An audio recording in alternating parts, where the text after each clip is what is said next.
ብዙዎቻችን ይህን ያክል ገንዘብ ያስገኛል ብለን የማንጠብቀው ጥቂቶች የሚሰሩት ብዙ ገንዘብ የሚገኝበት አሪፍ ቢዝነስ ልጠቁማችሁ። ዲግሪን ማስተሬት ኖሯችሁ በተለያየ አይነት የስራ ሙያ ላይ ተመረቃችሁ በየቤታችሁ ቁጭ ያላችሁ ስራ ያላገኛችሁ እንዲሁም ደግሞ በተለያዩ አይነት ተቋም ውስጥ ተቀጥራችሁ ከሚከፍሏችሁ ደሞዝ በላይ 2-3 እጥፍ የምታገኙበት የራሳችሁን የግል ድርጅት የምትከፍቱበትን ምርጥ የቢዝነስ ጥቆማ ልጠቁማችሁ እኔ ጋር አብራችሁ እንድትቆዩ በአክብሮት ጋብዛችኋለሁ። ሰላም ጤና ይስጥልኝ የተከበራችሁና የተወደዳችሁ ተመልካቾቼ፣ ለማታቆኝ ሀብትሽ ይባላለሁ። ለምታቆኝ ደግሞ እንኳን በሰላም ቆያችሁኝ እያልኩኝ ወደ ዛሬው ቀጥታ ወደ ቢዝነስ ሐሳባችን የምናመራ ይሆናል። በርካታ የቢዝነስ ሐሳቦችን ወደ እናንተ እንደማቀርብላችሁ ይታወቃል። ዛሬም የሚያቀርብላችሁ ቢዝነስ ሀብትሽ ምን ነክቶ ነው እናውቀዋለን እኮ ልትሉኝ ትችላላችሁ። አብዛኛዎቹ ቢዝነሶች እናውቃቸዋለን፣ ግን ይህን ያክል ገንዘብ እንደሚገኝባቸው አንባንንም ወይም ደግሞ ችላ እንላቸዋለን ወይም እንንቃቸዋለን።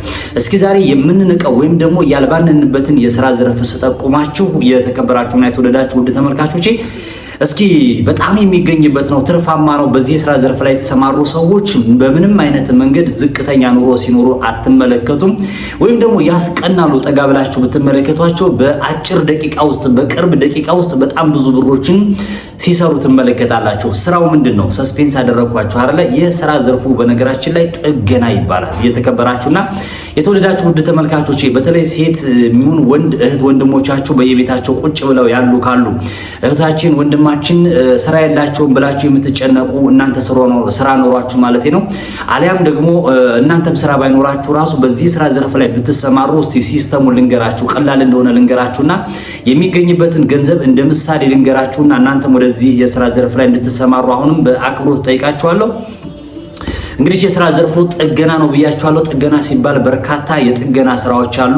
ጥገና ሲባል ያው የመኪና ሊኖር ይችላል። ከመኪናው እንወጣና ለዛሬ የምጠቅስላችሁ በቀላሉ የምትሰሩት የስራ ዘርፍ ስለሆነ የሞባይል ጥገና፣ የኤሌክትሮኒክስ ጥገና፣ ስቶቭ፣ ፍሪጆች ሊሆኑ ይችላል መሰል የኤሌክትሪክ እቃዎችን በጥገና መልኩ መጠገን እጅግ አዋጪ፣ የተሻለ በቃ የተለየ ተአምራዊ የሆነ ዕውቀት የማይፈልግ ከነፃ ስልጠና ጀምሮ እስከ በትንሽዬ ገንዘብ ስልጠናውን ወስዳችሁ የራሳችሁ መስራት የምትችሉበት የመስሪያዎቹን ቁሳቁስ ብቻ ገዝታችሁ ወደዚህ የስራ ዘርፍ የምትሰማሩበት የስራ ዘርፍ እንደሆነ ምናልባትም ዛሬ እኔ እንደ ደወል ልሆናችሁ እችላለሁ።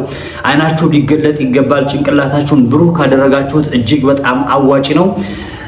የተወሰኑትን ስንመለከት በአሁኑ ሰዓት ላይ የሞባይል ጥገና ለመጠገን ራሱ ምን ያክል ገንዘብ እንደምታወጡ ታውቃላችሁ። ሞባይላችሁ ሲበላሽ እንደ ምሳሌ ነው የምጠቅስላችሁ። በነገራችን ላይ ምንድነው ይሄ ቢዝነስ ምንድነው ተአምራዊ ነው ወይ ልትሉ ትችላላችሁ። አዎ ተአምራዊ ነው። ስራ ለሌለው ሰው ወይም ደግሞ የተሻለ ገንዘብ ማግኘት ለሚፈልግ ሰው የሆነ ድርጅት ካምፓኒ ለመክፈት ገንዘብ ለሌለው ሰው ይህ ስራ እጅግ በጣም ወደር የሌለሽ በጣም ለሱ የሚያስፈልግ ስራ ስለሆነ ልብ ብላችሁ እንድታዳምጡኝ እፈልጋለሁ።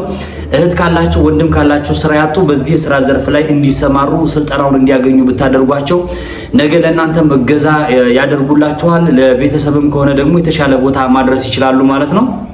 ስለዚህ የሞባይል ጥገና እንደ ምሳሌ እንጥቀስና ምናልባት ሚስጥር ማውጣት እንዳይሆንብኝ ሞባይል ቤት ጥገና ላይ የሚሰሩ ሰዎች ያውቁታል። ትርፋማ ነው፣ አሪፍ ነው። ግን እስኪ በምን መልኩ ነው እነዚህ ሰዎች የሚጠግኑ ትርፋቸው እንዴት ነው የሚለውን በተወሰነ ሃይላይት በጣም ቅርብ ጓደኞች የሞባይል ቤት ስላላቸው ከነሱ የሰበሰብኩትን ኢንፎርሜሽን እኔም የተመለከትኩትን ነው የማቀርብላችሁ። ተራይ ሞባይል ጥገና ለመጠገን ራሱ ዝም ብለን እንደ ምሳሌ ብንጠቅስ ይህ የምትመለከቱት ስልኬ የጆሮ ስፒከሩ ቢበላሽ ወይም ደግሞ ማይኩ ቢበላሽ በምን ያክል ገንዘብ ተገዝቶ ምን ያክል ይቀይሩታል የሚለውን እንመልከት እስኪ። ምናልባት እንደየሀገሩና እንደየሰፈሩ ዋጋቸው ሊለያይ ይችላል። ግን ይህ እስኪ የጆሮ ስፒከሩ ቢበላሽብኝ የጆሮ ስፒከሩ 30 ብር እስከ 25 ብር ከ25 ብር እስከ 30 ብር ነው የጆሮ ስፒከሩ የሚሸጠው። እኛ ልንቀይሩልን ብለናቸው የጆሮ ስፒከሩ ተበላሽቶ ብንሄድ በትንሹ ዝቅተኛ ያየሁት 200 ብር ነው ወይም ደግሞ 150 ብር ሊሰሩላችሁ ይችላል። አብዛኛው ቦታ ላይ ግን 200 ብር ተመልክቻለሁኝ። እቺኛዋ ለምሳሌ ማይኳም የምንናገርባት ማይክ እኛ የምንናገረው ባይሰማ ለሌላ ሰው ቢሰማው ምን ያክል ገንዘብ ሊገኝበት እንደሚችል ነው እንደ ሃይላይት የምጠቁማችሁ። እቺ ማይክ ገበያ ላይ ከ20 እስከ 30 ብር ድረስ ትሸጣለች። እቺን ማይክ በተመሳሳይ ቀድም እንደነገርኳችሁ እስከ 170 ብር ትርፍ ባለው ሁኔታ ይቀይሯታል ማለት ነው። ዊዝን ስንት ነው? በ5 ደቂቃ ውስጥ እስከ 170 ብር ድረስ ማግኘት ማለት ምን ያክል እንደሆነ ትርፉ አስቡት።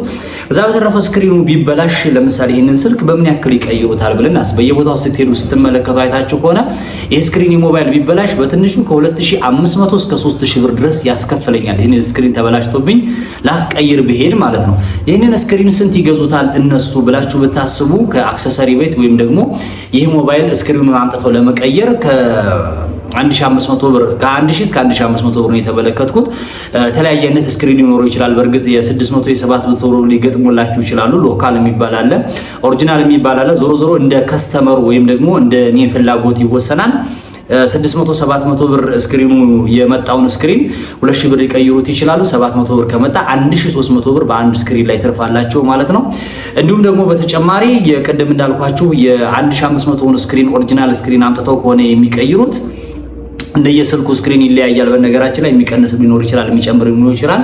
ይሄኛውን ስክሪን በትንሹ እስከ 1000 ብር ድረስ ትርፍ ይይዙበታል ማለት ነው። የተከበራችሁና የተወደዳችሁ ተመልካቾቼ እነዚህ ሰዎች ማክሲመም በትንሹ ዝም ብለው የለም ብለው 5 ስልክ ቢሰሩ ራሱ በቀን ምን ያክል ትርፍ እንደሚያገኙ አስቡት ማለት ነው። 5 ስልክ አይደለም በጣም ብዙ ስልኮች እንደዚሁ ይመጡላቸዋል፣ ብዙ ማግኘት ይችላሉ ለማለት ያክል ነው። ከዛ በተረፈ ስክሪን ብቻ ይሰራሉ። አሁን በጣም በርካታ ነገሮች ነው እየተበላሹ የሚመጡት። አሁን ውሃ ገብቶ ቢመጣ ሽንት ቤት ገብቶ ቢመጣ ጠረግ አድርገው አጽድተው ኢቭን ስፒከሩ እዚህ ጋር አልሰራ ያለውን ስፒከር ቅድም እንደነገርኳችሁ 30 ብር አይደለ የጆሮ ስፒከር የገዙት ያ ስፒከር አቧራ ገብቶበት ወይም ደግሞ የሆነ የተወሰነ የተበላሸ ነገር ካለው ያን ጠረግ በማድረግ ብቻ ራሱ ብሩ ሊቀበሏችሁ ይችላሉ። ስለዚህ መበየጃ መጥረጊያ ወይም ደግሞ ቡለን መፍቻ ብቻ በማዘጋጀት የሞባይል ጥገናን መስራት ይቻላል ለማለት ያክል ነው። ከዛ በተረፈ ደግሞ ኤሌክትሮኒክስ ነክ ነገሮች አሉ። ቴፕ፣ ቴሌቪዥን፣ ሬዲዮ የሚባሉ በምናቃቸው በተለምዶ እነዚህ ነገሮችን ጥገና መጠገን ይቻላል። በጣም ሲምፕል ነገር ነው። ዛሬ ቴክኖሎጂው በጣም ሰፊ ነው፣ በትልቁ ነው ያለው። ለምሳሌ ቦርድ ላይ ከተበላሸ አንድ የኤሌክትሮኒክስ ዕቃ ቦርድ ይሸጣል ራሱን ይቻለ። ያንን ቦርድ አጥታችሁ በመግጠም ብቻ ምን ላይ እንደሆነ ችግሩ ብልሽቱ ስልጠናውን ስለምትወስዱ ወይም ደግሞ የሥራ ዘርፉን የምታቆት ከሆነ ቴክኒኩን የምታቆት ከሆነ ሁሉም ነገር ተቀያየረ ነው። ጠግኑኝ አይላችሁም። እያንዳንዱ ዕቃ መጥቶ ቀጥታ እዛ የምትጠግኑት ዕቃ ውስጥ ላይ አስገብታችሁ ድምፁ ቢበላሽ፣ ቦርዱ ቢበላሽ፣ ስፒከሩ ቢበላሽ እያንዳንዱ ነገር የሚቀየር ነገር ነው። ቴሌቪዥን አሁን ስማርት ቴሌቪዥኖችም የተለያየ ምን ሊበላሽ እንደሚችል ራሱ ቁልጭ አድርጎ የሚያሳዩ የተለያዩ አይነት ቴክኖሎጂዎች ስላሉ የተለያዩ አይነት መለኪያ መሳሪያዎች ስላሉ ምኑ ላይ እንደሆነ ብልሽቱ ስለሚነግራችሁ ወደዚህ ጥገና መስክ ብትገቡ ሬዲዮ በጣም ቀላል ነገር ነው። በነገራችን ላይ ታስታውሱ ከሆነ እህቶቻችሁ ወንድሞቻችሁ አካባቢያችሁ ላይ ያሉትን ሰዎች እስኪ ልብ ብላችሁ ብታስታውሱ አብዛኛዎቹ በልምድ ዝም ብለው በመኮርኮር ራሱ ጎበዝ የሚሆኑ ሰዎች አሉ። እኔ ራሴ በህፃንነቴ ራሱ በጣም በርካታ ሬዲዮ ቴሌቪዥኖችን ምናምን ሞካክር ነበርና እስከ ጥገና ድረስ የደረሰ ስራ እሰራ ነበረ። ጥገና ቤቱ ላይ ከፍቼ ነበርና ተምሬ አይደለም ከተለያዩ ነገሮች አንድ ሰው ሲያበላሽ ሲያጠፋ ልምምድ ሲያደርግ ሲሞክር ነው የተሻለ ቦታ የሚደርሰውና ስለዚህ በኤሌክትሮኒክስ ነክ ነገሮችንም ቅድም እንደነገርኳችሁ ነው። አንዳንዴ ነፃ የስልጠና ዘርፎች የሚዘጋጁበት አለ። ከዛ በተረፈ ደግሞ ትንሹ ለምሳሌ 5000 ብር ሊሆን ይችላል፣ 3000 ብር 4000 ብር ሊሆን ይችላል፣ 10000 ብርም ራሱ ከፍላችሁ ስልጠናውን ብትወስዱና እናንተ ለምሳሌ በቀን ብዙ ብር ታገኛላችሁ እያልኳችሁ ስልጠና ወስዳችሁ ወደዚህ የሥራ ዘርፍ ላይ ብትገቡ የተሻለ ነው። በወር ምናልባት በትንሹ 40-50 ሺህ ብር የምታገኙበት የሥራ ዘርፍ እንደሆነ ነው የምነግራችሁ። የሞባይሉን የኤሌክትሮኒክሱም እንደዚሁ ነው። አጠቃላይ ዝርዝር መረጃ ውስጥ ባልገባም እንደዛ ነው።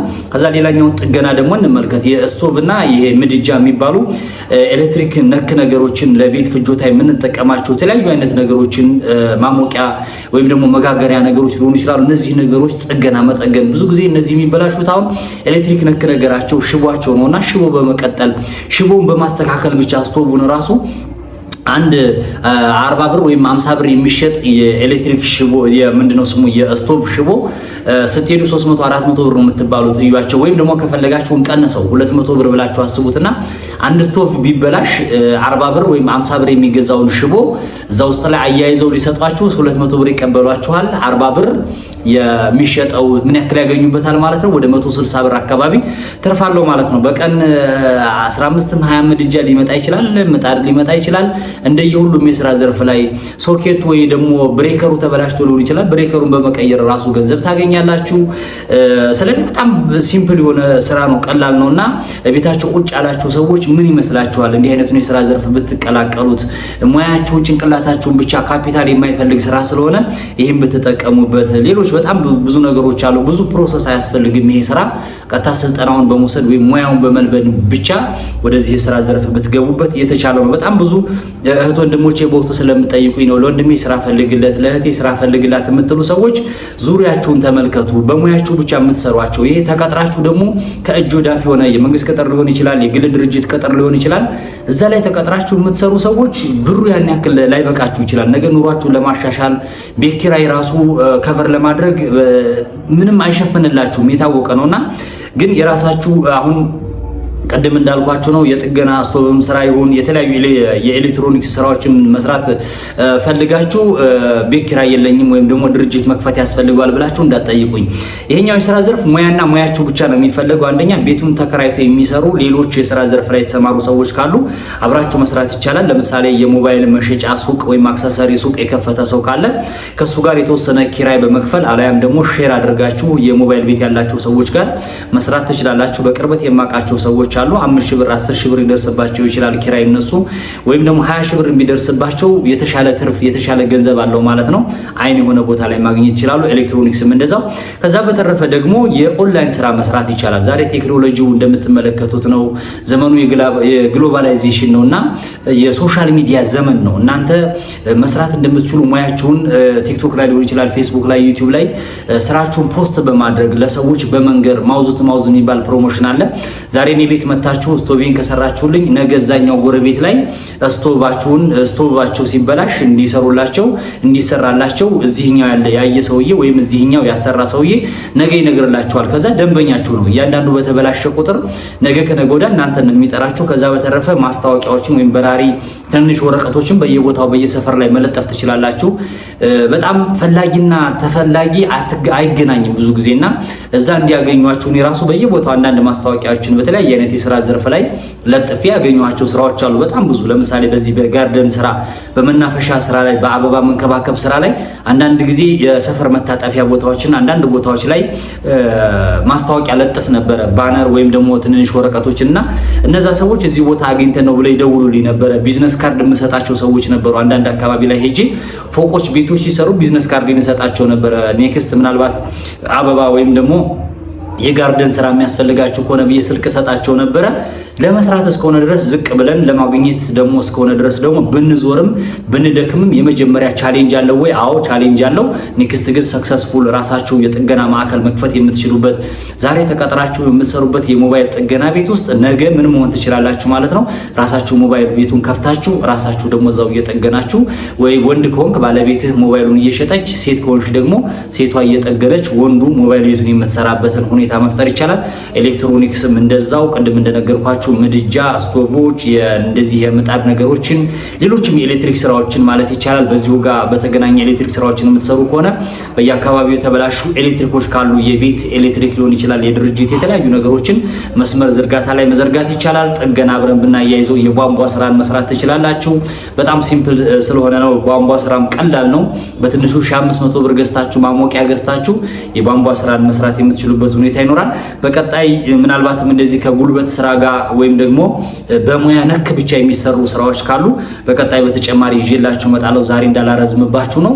ምንም ነገር ሳይኖራችሁ የመስሪያዎቹን ዕቃ በመግዛት ብቻ ከቻላችሁ በኦንላይን ራሳችሁን በማስተዋወቅ እንደነገርኳችሁ በቢዝነስ ካርድ ሊሆን ይችላል፣ በተለያየ አይነት መንገድ ራሳችሁን ለግለሰቦች፣ ለሰዎች፣ ለድርጅቶች ራሳችሁን ግልጽ በማድረግና በራሪ ወረቀቶችን ቢዝነስ ካርዶችን በመስጠት ደንበኛ ማፍራት ትችላላችሁ። የተሻለ ገንዘብ ማግኘት ትችላላችሁ። እኔ 3-4 ልጆች ይዘው ቤታቸው ትልልቅ ባለ 2 ባለ 3 መኝታ ኮንዶሚኒየም ተከራይተው ለምሳሌ በጥገና ስራ ላይ የሚኖሩ ሰዎች አውቃለሁ። መኪና ያላቸው ሰዎች አውቃለሁ። በዚህ የስራ ዘርፍ ላይ ምድጃ የሚሰራ መኪና ያለው ሰው ማውቀው አለ። ለምሳሌ አሁን የምድጃ ጥገና ስቶቭ የሚሰራ ሰው እነዚህ ስራ ዘርፎችም አሉ። ዞሮ ዞሮ ጨው ለራስ ሲባል ጣፍጥ ነው የሚባለው። ትንሽ ነገሮችን እኛ እንደ ጥቁምታ ነው እንጂ እጃችሁን ጎትተን ወደ ስራው እናስገባም። እህት ወንድሞቻችሁም አይስነፉ፣ ንገሯቸው።